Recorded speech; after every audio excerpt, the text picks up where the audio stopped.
청주에서 가장 장사를 잘하시는 칼국수집 엄청 유명하신 대표님을 모셨습니다. 장사뿐만 아니라 부동산까지 잘하셔서 저희 특별히 모셨어요. 그래서 오늘 인사이트가 팡팡 터질 겁니다. 기대해도 좋습니다. 간단히 자기소개 좀 부탁드릴게요. 네. 안녕하십니까. 청주에서 장원갑 칼국수를 운영하고 있는 박종우라고 합니다. 반갑습니다. 네, 대표님 얘기 진짜 많이 들었는데 지방에서 칼국수 집을 운영하시잖아요. 네. 근데 매출이 어마어마하다고 들었어요. 월 매출은 한 1억 천 정도 팔고 있고요. 1억 천 정도 파는 게 참 쉽지 않을 것 같은데 네. 또 매장도 여러 개 운영하신다고 들었어요. 네, 현재는 칼국수 매장이 청주점과 세종점, 세종본점 두 군데 운영하고 있습니다. 두 군데 다 매출이 잘 나오고 계시는 상황이시겠네요. 네, 그렇습니다. 청주에서 되게 유명하잖아요. 그 네. 칼국수집이. 네. 근데 지금 세종에도 이제 분점을 내셨고 네. 세종은 건물을 매입하셨다고. 땅을 매입해서 네네. 이제 2023년도에 네네. 이제 신축을 했습니다. 아, 신축까지? 네. 아, 그러면 보통 자영업자분들이 장사 잘 하시는 분들 보면은 네. 장사에 빡 빠져갖고 장사하기나 바쁘고 또 돈을 벌면 2호점, 3호점 내는데 정신이 없거든요. 네, 맞아요. 저도 2호점, 3호점 계속 그렇게 그렇죠. 해왔었는데 네. 그런데 부동산 다루 공부하기 되게 어려운데 네, 땅을 사고 뭐 신축까지 하셨던 계기가 있을까요? 계기가 있었어요. 제가 이제 2013년도부터 청주에서 한 6개 매장의 브랜드를 오픈하면서 장사를 하고 있었는데 가장 주력으로 운영되고 있던 매장이 2018년도 경에 건물주분께서 나가라고 네. 한번 하셨었습니다. 근데 그때 이제 제가 인사이트를 받았었죠. 결국에는 내가 내 건물에서 장사를 해야 되겠다라고 그때부터 생각을 하게 돼서 그때부터 토지든 건물이든 매입을 하려고 계속 준비를 했었습니다. 그러면은 뭐 기한이 도래되지 않았는데 나가라고 네. 했던 거고 그럼 결국에는 중간에 나오셨나요? 지금은 철거를 하고 나왔습니다. 아, 계속 일관되게 네. 나가라고 하셨고 저희는 권리금을 받으려고 양도 양수를 2번이나 진행을 했었는데 첫 번째 양도 양수를 했을 때는 안 된다고 하셨고 두 번째는 그 월세를 이제 320에서 600을 올리면서 2배를. 네, 그 양도 양수가 파기가 됐습니다. 그럼 권리금 못 받으신 거예요? 네, 저는 그냥 뭐 보증금만 회수를 하고 이제 나왔습니다. 네. 그때 심정이 참 예상이 안 될 것 같은데 네.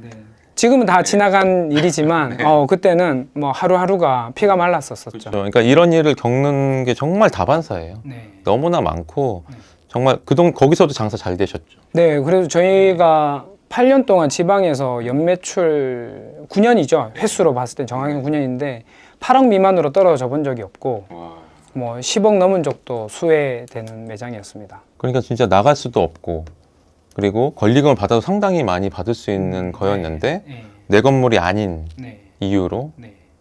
쫓겨나야 되는 상황이 온 거네요. 네. 그동안 이제 여러 사업들을 하셨는데 네. 월세 그동안 낸 게 한 얼마 정도 되실까요? 그 매장만 1년에 한 4천만 원씩만 보면 10년이면 4억이니까 6개 매장을 했으니까 한 20억 가까이 되지 않을까 되죠. 20억.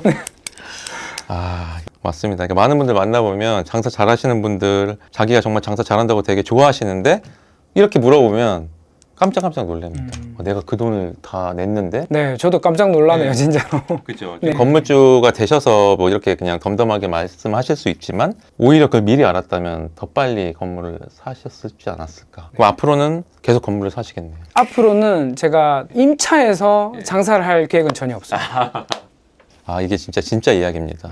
그러니까 저도 혼자 나와서 많은 이야기들을 해봤지만 이렇게 실제 사례를 가지고 얘기해 주는 게 듣는 분들도 훨씬 이해가 빠를 것 같아요. 너무 좋은 얘기 해주셨고 그러면 네. 지금 세종의 건물 땅을 사셔가지고 네. 거기다 신축을 하신 거잖아요. 네. 네, 그 얘기를 좀 해주시면 좋을 것 같은데 네. 청주를 토지를 매입해서 하려고 했었는데 청주는 매입하기 일보 직전까지 갔다가 한 2번 정도 파기가 되면서 근교인 어떤 세종시 조치원까지 넘어갔었는데요. 하나 에피소드 어떤 게 있었냐면 청주에 하이닉스라는 회사가 굉장히 유명합니다. 하이닉스 근처에 한 1000평 정도 되는 1000평. 땅이 있어요. 근데 땅 모양이 바르지 않아서 네네. 매매가 잘 안 되고 네네. 하지만 그게 가시성은 되게 좋았었어요. 그래서 매매를 하려고 네. 준비를 하고 있었고 매매가는 250 정도였는데 공시시가가 200만 원 정도였으니까 아, 거의 붙어 있네요. 천평이 다 대지였었어요. 제가 그때는 토지에 대해서 거래에 대해서 전혀 모르는 상태에서 부동산 하시는 분한테 기다려보라 예, 예. 하셨는데 한 달 정도 제가 기다렸어요. 예, 예. 기다렸더니 그래서 계약합시다 라고 하고 예. 계약하려고 모든 걸 준비를 하고 있었는데 계약하기로 한 아침에 토지주가 땅을 안 판다 라고 연락을 받았었어요. 그때 매매가가 얼마였죠? 그때가 250 정도. 그러면 총 매매가가 네, 한 24억, 25억 정도 돼요. 24억 예, 정도. 천평 가까이 이게 돼요. 몇 년 전이라고 했죠? 그때가 19년도 말이었습니다. 4년 전. 네. 그럼 지금 한 얼마? 지금은 청주 시내 4차선 대로변에 있는 땅들이 5, 600만 원은 찾기도 힘들걸요? 최소 40억이네. 네, 최소. 아, 청주에서는 찾을 데가 별로 없더라고요. 그래서 근교에 있는 막 여러 군데를 찾으러 다녔었어요. 그래서 찾게 된 게 여기 조치원에. 그럼 거기가 뭐 좀 주변에 뭐 인프라가 좀 있나요? 세종시의 유일하게 구도심입니다. 그 상주 인구가 한 4만 명 정도 되는 별로 크지 않는 시골이에요, 아직. 아, 그래도 이렇게 집객을 하거나 매출을 1억씩 할 수가 있나요? 저는 온라인 상권을 봤어요. 세종시라는 그 온라인 상권을 봤었고요. 도심지 안에 들어가면 인구는 많지만 주차 여건이 좋아야 되고 그런 부분들이 있는데 오히려 도심지에 들어가서 제가 투자비를 많이 쓰는 것보다 외곽에서 온라인으로 상품력이 좋고 손님들이 좋아할 만한 어떤 컨텐츠가 많다면 충분히 승산이 있다라는 거는 이때까지 장사 10년 동안 하면서 저는 경험을 했기 때문에 충분히 자신이 있었어요. 온라인이라고 하면 온라인에서 이렇게 모객을 하는, 어쨌든 오프라인 매장에 와서 이제 식사를 하는데 네. 온라인으로 홍보를 해서 집객을 할 수 있는. 네. 그러니까 지방은 땅값이 뭐 많이 안 오른다, 뭐 이런 말들도 많고 네. 거기 뭐 상권도 없는데 왜 들어가냐, 네. 이런 얘기들도 많은데 내가 온라인으로 집계가 가능하고 내 컨텐츠에 자신이 있으면 네. 그러니까 그 동네에 상권이 별로 없고 그래서 금액대가 낮지만 내가 거기 들어가가지고 그 동네를 살리거나 인프라, 트래픽을 올릴 수 있는 그런 여건을 만들 수 있다는 얘기네요. 네, 네, 충분히. 예. 이런 사례들 정말 많이 알려줬으면 좋겠어요, 대표님이. 네, 너무나 좋은 사례고. 그래서 이제 건물은 한 지금 땅은 몇 평 정도 돼요? 땅은 200평 정도 200평 됩니다. 정도 되고. 네. 매매가는 매매가는 예. 7억 5천. 7억. 네. 저 지방은 진짜 10억 이하도 충분히 살 수 있네요. 네. 그렇죠. 그럼 신축까지 뭐 대략 얼마 정도 들으셨을까요? 땅값하고 해서 한 20몇 억 정도. 20몇 억 네, 정도. 들었습니다. 대출이 좀 관건인데 네. 지금 워낙 사업을 잘하셔가지고 네. 대출을 좀 많이 해줬을 것 같거든요. 네. 그럼 대략 한 대출은 몇 퍼센트 정도 받으셨어요? 한 75% 정도 75 받은 정도. 네, 그러면 거의 한 7, 8억 정도에 매입을 하시고 네. 신축까지 하셔갖고 네. 다 쓰시는 거네요. 네, 네, 맞아요. 총 몇 층이죠? 3층입니다. 3층 건물인데 1, 2층은 장원갑 칼국수로 운영하시고 네. 꼭대기층은 직접 사시는 거죠. 네, 맞아요. 살고 있습니다. 이게 사실 자영업자들의 로망인 것 같아요. 내 건물에서 장사하면서 꼭대기층에서 내가 살고 네. 루프탑에서 고기 또 구워 먹고. 맞아요. 제 루프탑이 있어요. 그죠? 그러면은 결국에는 레버리지를 잘 활용을 하셨는데 자영업자분들이 대출을 잘 받기 위한 팁 같은 게 있을까요?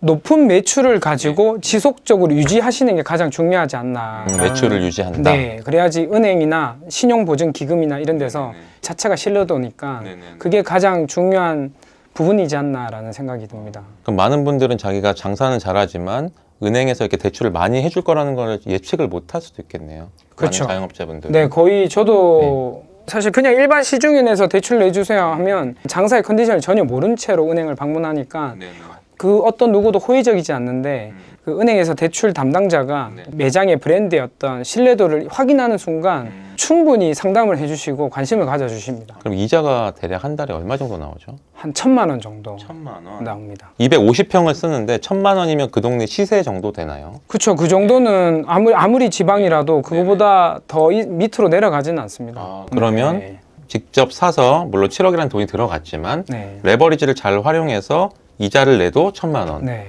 그러면 내가 7억 정도만 어느 정도 모을 수 있으면 충분히 가능한 거다. 네, 그렇죠. 네. 충분히 가능하죠. 그러면 지금 금리가 몇 프로 정도 되죠? 5% 중반대부터 6% 중반대까지 5에서 6 형성되는- 정도 예, 되는 거면 네, 네. 현재 지금 금리가 상당히 높잖아요. 네, 네. 2년 사이에 2, 3%에서 5%까지 올라갔단 말이에요. 한 네. 2배 정도 올라갔는데 이걸 다시 역으로 말하면 그러니까 금리가 계속 올라가는 건 아니잖아요. 네.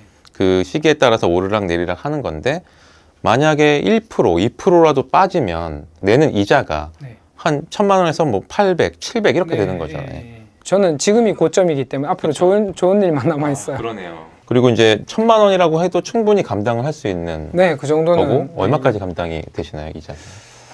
그거는 이제 저희 매장의 장사의 어떤 영업의 컨디션에 따라서 다른데 그 정도보다는 최대 나는 여기 이자 이 정도는 낼 수 있다. 이자 한 2천만 원 정도. 2천만 원? 네, 2천만 원 정도. 그럼 금리가 10% 올라가는 것도 네, 네. 무방하다. 네. 저도 이런 얘기를 말로 많이 했었는데 아. 이렇게 실질적으로 내가 매출 이 정도고 이만큼 낼 수 있다는 게 되게 의미 있는 이야기거든요. 내가 어쨌든 현금 흐름이 좋아가지고 이자도 많이 낼 수 있으면 지금 같은 때 금매나 이런 것들 잡기 너무 좋거든요. 네. 그리고 대출도 막 90% 받아가지고 네. 그죠? 지금 딱 건물을 살 수 있는 분들이 자산가 그리고 이렇게 대표님 같이 현금 흐름이 좋고 신용이 좋으신 분들, 네. 내가 컨텐츠에 있어서 공실 없이 갈 수 있는 분들, 이런 분들한테는 사실 지금 기회일 수 있을 것 같아요. 건물에 대해서 이제 알아봤고 이게 신축을 하는 게 참 쉽지 않았을 것 같아요. 그러니까 땅 사는 것도 그렇고 거기다 신축까지 하신 거잖아요. 네. 이게 첫 번째 땅 사신 거죠. 땅으로 하면. 네. 네. 맞나요? 네. 그럼 이거를 어떻게 혼자 공부를 하셨는지 아니면 뭐 PM이라고 해서 이렇게 전문적으로 이렇게 이런 것들을 컨설팅 해주는 업체한테 맡겼는지 그게 좀 궁금해요. 저는 PM 컨설팅 업체는 맡기지 않았고요. 네네. 예전 어릴 적부터 네. 부동산에 관련된 거에 있어서 관심을 굉장히 많이 있었고, 근데 부동산하고 또 신축은 완전히 별개인 상황이라서 뭐 유튜브든 공부를 많이 했어요. 건축 설계사도 한 5군데 정도 미팅을 하고. 네. 일단 그러면 땅부터 이제 하면 땅도 진짜 많이 알아보셨나요? 네, 정말 네. 많이 봤죠. 저는 매장을 하나를 선택하더라도 예. 100군데는 봐야 된다고 아, 생각하는. 100군데. 땅도 한 100군데는 받는 것 같아요. 네. 그러면 거의 이제 독학으로 하신 거예요? 그렇죠. 독학으로. 네. 일단 내가 건물 사야겠다 마음 먹고 한 몇 년 만에 사신 거예요? 취득은 네. 한 3년, 2, 3년 정도 됐던 2, 것 같아요. 3년 정도? 네. 계속 이제 취득을 하려고 하다가 좀 네. 이제 파기가 되고 그런 경험까지 몇 번 네네. 있었으니까. 저도 독학으로 했는데 진짜 시간이 오래 걸렸어요. 그러니까 네. 지금 완전히 이제 하나부터 다 그 네. 시행착오 겪으면서 오신 거죠. 네, 맞아요. 근데 만약에 이렇게 건물 가르쳐주는 교육이 있다고 하면 그리고 어디 가시면 이렇게 비교할 수 있고요. 네. 이런 뭐 어디 은행 가면 이렇게 할 수 있고요. 이런 네. 것들 은행 팁 같은 걸 주고 했으면 진짜 좀 단축할 수 있지 않았을까? 엄청 단축되죠. 저는 대출이 나올까부터 어디 은행을 가야 될지 네. 이게 걱정을 많이 했어요. 그렇죠. 예, 한 순간순간 해보는 거니까. 네, 다 처음 해보는 거니까 준공은 제대로 날까, 대출은 제대로 나올까 매 순간순간 뭐 엄청 걱정을 많이 하고 지내요. 애초부터 땅을 살 때 신축을 하겠다고 생각하고 사셨겠네요. 그 땅을. 네, 그렇죠. 그러면 땅을 살 때 건축, 뭐 설계, 신축 이것까지 혼자 거의 다 공부하시고. 네, 맞아요. 이게 땅을 사놓고 신축부터 다 하나하나부터 이제 공부를 하고. 네. 보통 뭐 책을 많이 보셨나요? 아니면은 뭐 이렇게 많이 그 전문가들을 많이 만났었나요? 사실 책보다는 유튜브로 많이 본 것 유튜브 같아요. 많이 예, 보고. 뭐 건축에 관련된 거, 네네. 뭐 또 이제 건축 설계사 하시는 분하고도 어떤 방향에 대해서 많이 미팅을 한 것 같고. 예. 뭐 운영을 여러 군데 매장을 하시는데 네. 정말 바쁘실 것 같은데 네. 이 시간을 이렇게 빼서 이렇게 할 수가 있는 건지. 우리가 삼시세끼 먹을 밥을 먹듯이 예. 이거는 생존에 관련된 일이잖아요. 생존에 관련된. 예. 식당을 해야 되는 공간이 쫓겨나야 되는 상황이 그쵸, 있다 그쵸. 보니까. 예. 근데 이게 제가 한 10년을 장사를 하면서 똑같이 또 월세로 들어가서 인근에다가 했다라면 또 비슷한 상황이 반복되는 상황들이 만들어지다 보니까 한 번의 허들은 힘들지만 30년 후에 어떤 값어치를 내다볼 수 있어야 된다고 저는 생각이 듭니다. 그런 관점에서 제가 실행을 하게 되었죠. 근데 이게 지금 신축이라는 게 사실 신축하다 이빨 빠졌어요. 뭐 머리털 빠졌어요. 막 이런 경우 많아요, 진짜. 네. 거의 맨땅에 해당하는 경우들이 네. 많은데 하시면서 좀 힘들었던 점 있으실까요? 저는 신축을 하면서 네. 정말 매 순간순간 힘들었어요. 순간순간. 순간순간 네. 모든 의사결정을 해야 되니까. 아. 그 중에 대표적으로 힘들었던 순간이 하나 있었는데 사실 저희가 건물을 지으려면 사전에 예산을 예측을 해야 되잖아요. 그렇죠. 한 가지를 네. 말씀 안 해주신 게 하나가 있었어요. 어떤 거죠? 원인자 부담금. 아, 원인자 부담금. 네. 그러니까 하수도 원인자 부담금 말씀하시는 네. 거잖아요. 네. 그러니까 멸실 하기 전에 그 부담금이 또 있거든요. 네. 그게 신축할 때는 그 부담금만큼 또 빼가지고 할 수도 있는데 네. 이걸 사실 관청에다가 얘기 안 하면 네. 신축한 만큼 그냥 다 부과를 해버리는 네, 거죠. 100% 안 내면 현금으로 일시납을 안 하면 준공이 안 나니까. 그러니까 준공이 안 나면 이제 장사를 못 하고 네. 대출 이자는 계속 내야 되는데. 네, 맞아요. 그런 상황. 원이자 부담금 얼마나 나오셨죠? 7천만 원. 7천만 원. 그쵸. 이거 빠듯하게 가는데 네. 7천만 원 갑자기 내라고 하면 어떡해요? 네, 저는 완전히 하늘이 무너진 줄 알았어요. 취등록 비용을 이제 준비를 다 하고 있었는데. 그쵸. 준공이 안 나면 네. 장사를 못 하는데 어떻게 보면 해결 어떻게 하셨어요? 우선은 원인자 부담금을 해야지 네. 그 이제 준공이 나야지 그 사업자 등록증도 되고 나머지 절차들이 되니까 우선 취등록세 낼 비용들을 원인자 부담금 내고 취등록세는 분할 상환을 하고 있고. 예. 맞아요. 너무 잘하신 것 같아요. 네. 아, 너무 좋은 얘기를 해주셔가지고 제가 여쭤보면서도 너무 배우기 또 많이 배우고 너무 만족스럽습니다. 이제 마지막 질문이에요. 네. 지금 이제 이렇게 장사도 잘하시고 건물까지 매입을 하셨는데 자영업자 사장님들한테 좀 해주고 싶은 이야기? 저는 10년 동안 장사를 브랜드를 5개, 6개 운영을 하면서 이것저것 해보고 싶어서 이런 어떤 다양한 브랜드를 하게 되었는데요.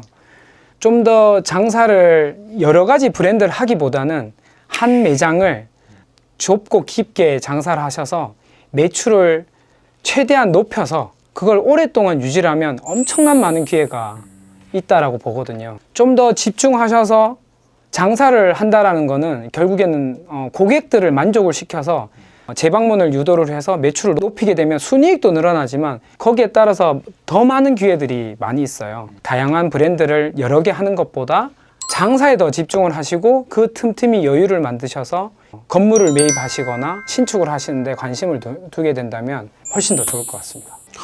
너무 감사합니다. 아, 오늘 진짜 너무 좋은 이야기 대표님께서 해주셨고 대표님은 한 11년 정도 자영업에 있으셨어요. 그리고 브랜드 한 6개 정도를 성공을 시키셨고 지금 뭐 건물도 건물이지만 사실은 자영업 쪽 씬에서도 되게 유명하시고 정말 집요하게 파가지고 고객이 원하는 걸 딱 찍어가지고 고객들이 계속 올 수 있게끔 만드는 분이에요. 네, 그래서 웬만큼 이제 오픈을 했다 하면 지방에서도 거의 매출 1억 이상은 다 찍는 분입니다. 그리고 저희가 장사는 건물주다가 이런 대표님들을 그냥 또 놔둘 수가 없습니다.